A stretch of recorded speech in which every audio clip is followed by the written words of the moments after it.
Nós já sabemos que o artigo de opinião é um tipo de texto dissertativo argumentativo, onde o autor apresenta o seu ponto de vista sobre determinado tema, e é por isso que ele recebe esse nome.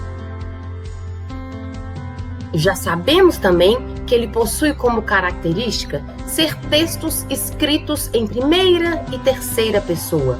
Também encontramos neles o uso da argumentação e da persuasão do autor, e geralmente eles são assinados pelo seu próprio autor. São produções veiculadas nos meios de comunicação, eles possuem uma linguagem simples, objetiva e subjetiva, abordam temas da atualidade e possuem títulos polêmicos e provocativos.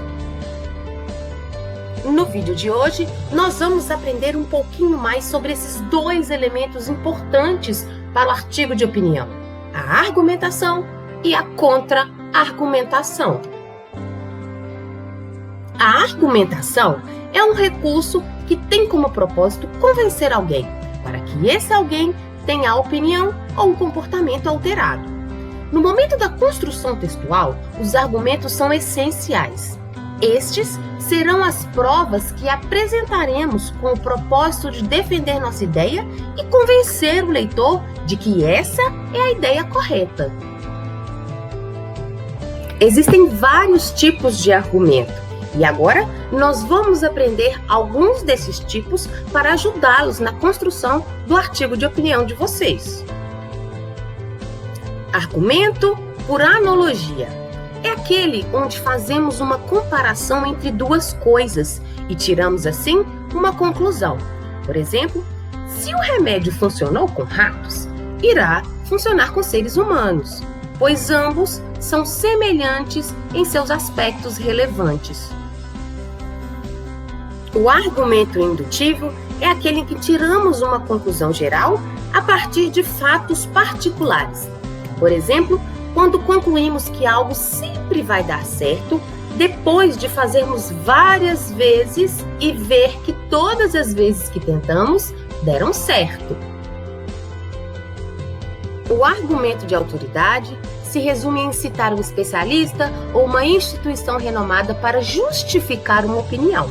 Pesquisadores, filósofos, instituições de pesquisa são exemplos de autoridades que podem ser citadas, mas também não podemos esquecer de que essas citações devem vir entre aspas. O argumento dedutivo significa tirar uma conclusão particular a partir de premissas gerais. A conclusão é necessariamente verdadeira se as premissas forem verdadeiras. Por exemplo, todo homem é moral. Sócrates é homem, portanto, Sócrates é moral.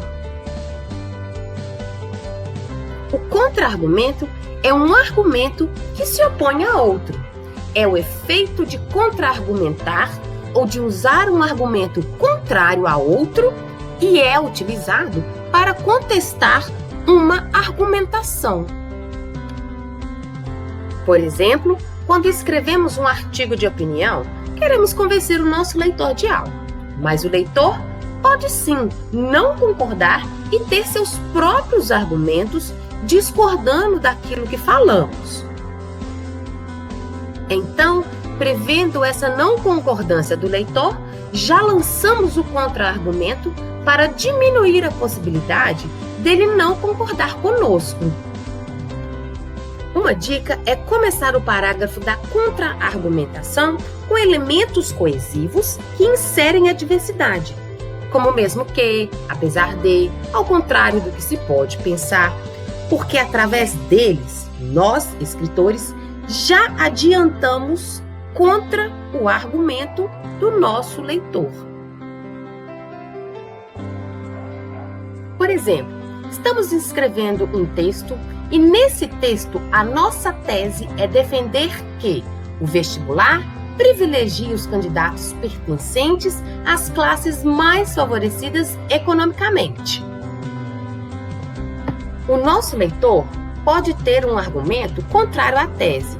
Por exemplo, Ele pode pensar que a implementação de cotas sociais torna o vestibular mais igualitário, oferecendo condições mais justas de ingresso à universidade para as classes menos favorecidas. E então nós lançamos mão do contra-argumento, que é um argumento que vai refutar o argumento contrário à tese. Por exemplo, mesmo que o acesso à universidade fosse facilitado para candidatos de condição econômica inferior, o problema não seria resolvido, pois a falta de um aprendizado sólido no primeiro e no segundo grau comprometeria o ritmo do curso superior.